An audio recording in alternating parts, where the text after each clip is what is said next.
So, first off, thank you guys for making time for having us here and doing another meeting. I know I wanted to kind of do some house cleaning on some of the expectations and what we have for the past season and what we have going forward. So, one of the things that, we came together not even a year ago.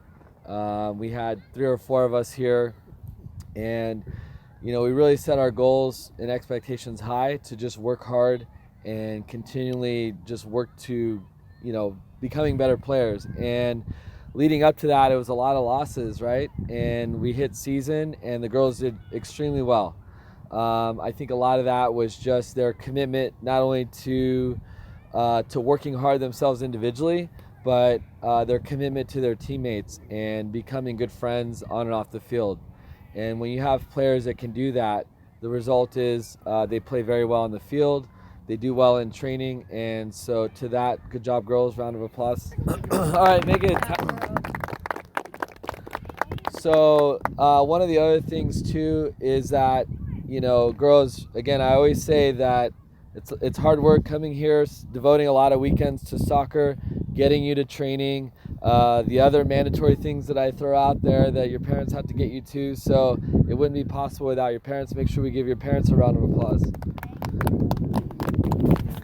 So part of why I'm videotaping this is because it's part of my course as I'm going to my next National C license. I'm always striving to do something better for myself as a coach, so that way I can provide that to the players. No different than how we always challenge these players to do better in what they do, whether it be here on the field or in the classroom or at home or whatever it is. So when we talk about the culture of soccer, we talk about, our goal is for player development. And player development is having well-rounded players, but also well-rounded, maturing young girls that are tackling life skills. They're having a commitment that they have to be responsible for. They have to work hard to something. They have to establish a teamwork, in their group here, but also in class. And so not only are we looking at, technical, tactical, mental, and physical aspects of player development, but we look to do the whole entire package of player development. And so, and I think these girls have done an exceptional job doing that so far. I'll go over some of the other things on my agenda here. It's kind of a refresher to the beginning of the season because, at the end of the day, all that is great. But at the end of the day, my goal as a coach is for these girls to enjoy the game. My players to love coming to practice, to love playing in games, to love watching soccer. I think that if we can have players that enjoy the sport and love watching it and love playing it, then that's another goal for us as we are working towards our development as a team. So just some house cleaning things throughout the season. The team snap communication is so important. I go ahead and design the practice session according to who I have on Team Snap.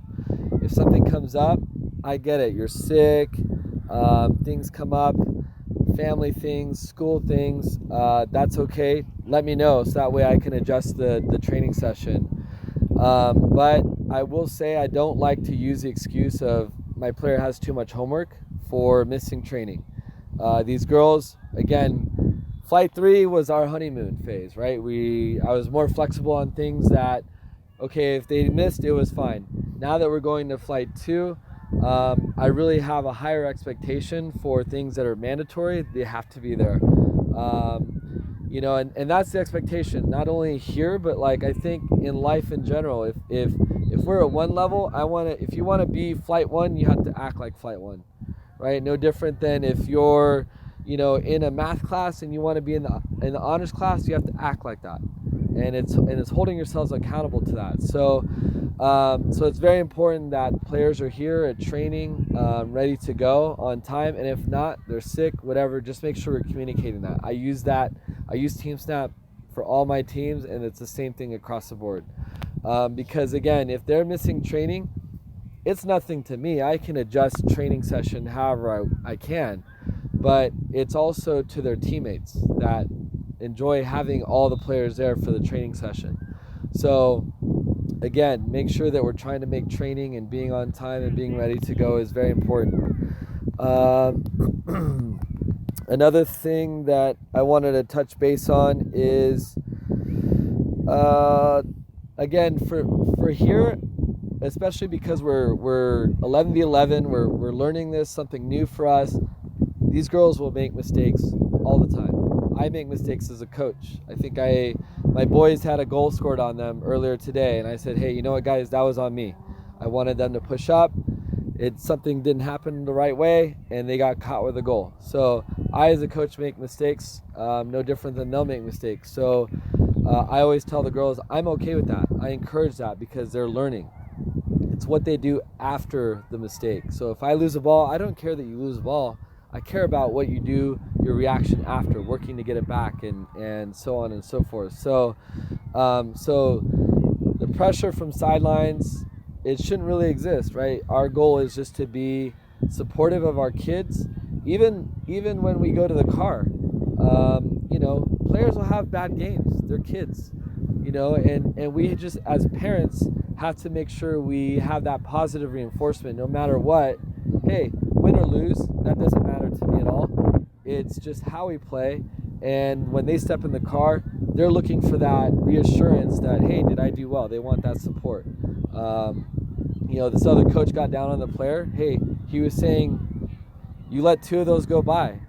That player was in tears. She absolutely knew that she made the mistakes, but she didn't need that coach to tell him or tell her that was 2 on you. And the result was the girl was crying. And it upsets me when I see that.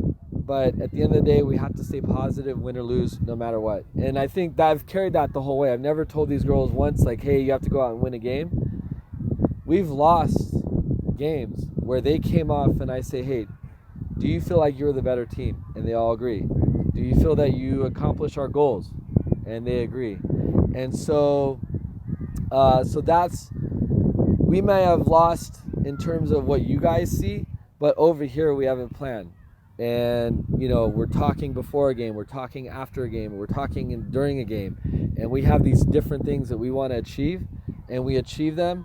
It could result in a win, it could result in a loss. Either way, we look to stick to what our plan is. And so we just need that positive reinforcement all the time without giving them any sort of direction. I try to let the players just play and decide for themselves, and then and they make the decisions themselves. Lastly, we have, again, talking about player development, because we did well in our first season together, naturally we have to play Flight 2.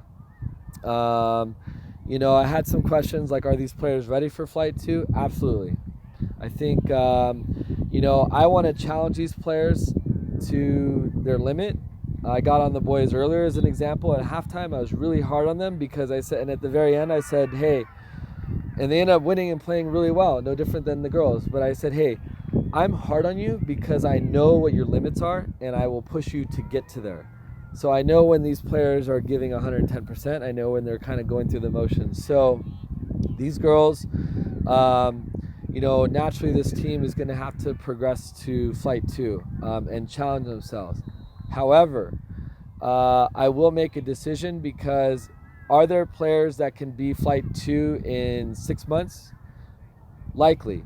Are there players that aren't ready for Flight 2? Possibly.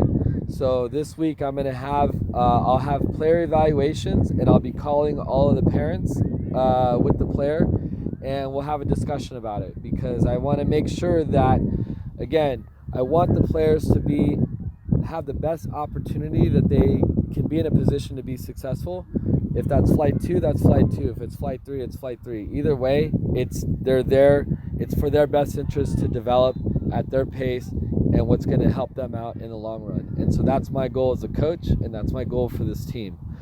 I'll get that out this upcoming week. Other than that, I think there was one other thing about playing positions. I think this past season, all the girls played almost all different positions. And I think that's good that we have a dynamic team that players can go in and play wherever they wherever they can on the field, and fill in if we have a player go out. Hey, this player can now move in, because when you go to high school and the coach says, hey, how many players are strikers, you're going to have 50 girls go over there and say, I'm a striker. I'd rather be that player that can say, hey, I'll play whatever you want. So I put the players in the position that's going to be best for them. And I think especially for 11v11, they're going to have primary and secondary positions. That way they can learn and develop on what their role is on the field and really grow into it. And the girls, I have full confidence that a majority of them can play multiple positions without hesitation. Others, they can play more than one or two. So that's the good thing about having depth on a team and having a dynamic player that can do all these different things. So look for that update this week. I'll be sending out the player evaluations, and then we'll have a conversation to talk about it, and then put players where is best suited for them on which team. Lastly, upcoming stuff. I know we have the HB Sand Soccer Tournament. We're going to be doing arena. We're going to keep doing scrimmages for the 11v11, so that way we get used to this style of play and what we need to do. And we're just going to keep plugging away. Again, you get out of it what you put into it. I tell players all the time that, hey, if you're frustrated because you have a bad pass or you have a bad shot, guess what? Go find a park, go home, go do some extra homework. So you get out of it what you put into it. And I'm a firm believer of that, because I can see a player that's putting in the extra work all the time. And it makes a difference. You do the same thing in school, it's no different than you're here. So all of these things go back to the key concept of, the player development, the culture we're trying to create, being more than just soccer players that show up twice a week in a game on a weekend, but hey, these are your friends. This is a soccer family, and we look out for each other, because we don't have any shining star. I have players that work together as a team that make this team good. And so that's what I like most about all my teams, especially this one, because there's not a single standout player. You all together bring your strengths and your weaknesses and make it the team that you've become today. So I'm very proud of that. I'm very prideful of this team specifically, because everybody's always asking me about the 07 girls, and it's exciting to hear that feedback. But I know that on top of it, you guys have put in a lot of work, and you deserve that. So other than that, that's all I have. Thank you, too, for recording. And if anybody has any questions, I'm open to questions. I know it's kind of cold. I know. Where's the heater? What's that? Want to record the questions? Yeah, that's fine. Any questions? I was wondering, do you know for sure whether there's going to be a tier 2 and a tier 3? Because if you say, okay, maybe some of the girls aren't quite ready yet, what happens to the view of each? So I know full confidence that the Flight 2 will have enough players. The Flight 3, we're working on that. We're getting another coach to help out with that, because Coach Lewis was going to take that over, and then he went to strikers. So now Chelsea is getting another coach, and so we're working on that aspect. And Tu and I are working with the signature program to bring some of those players up as well. So we're almost there. I mean, when we look at this time last year, I only had 4 players. You kept coming up to me saying, Carl, is there going to be a team? Nervous, yeah. And then next thing you know, we have 14. But I'm not gonna waste anybody's time. I think that we gave it until like the end of April to find out on that tier 3 team, and then we go from there. So that's where we're at with the Flight 3 and the Flight 2. So, but I think it's important, because again, we want players to be where they can do well, and that they can develop and work hard at that pace. And like I said, there's players that maybe in 6 months they're ready to play Flight 2. I had one of my boys players, I was on the fence like, should he be, and there was no Flight 3. It was like, hey, you're cut. And I'm like, you know what? That kid works his butt off all the time. I'm going to give him a chance. 6 months later, he's a legit Flight 2 player. So sometimes that's all it takes, you know, and a lot of it, again, it goes back to the saying, you get out of it what you put into it. So that's why I put my game feedback every week, so that way we understand what we need to work on and some of the things that we need to understand. But other than that, I mean, I tell these players, they want feedback. Hey, you want to become a better soccer player, you got to watch soccer, especially now that you're 11v11, because you can apply it to watching a regular pro match. So, but yeah, that's where we're at with those. Anything else? All right. Thank you guys. Get warm. Thank you guys.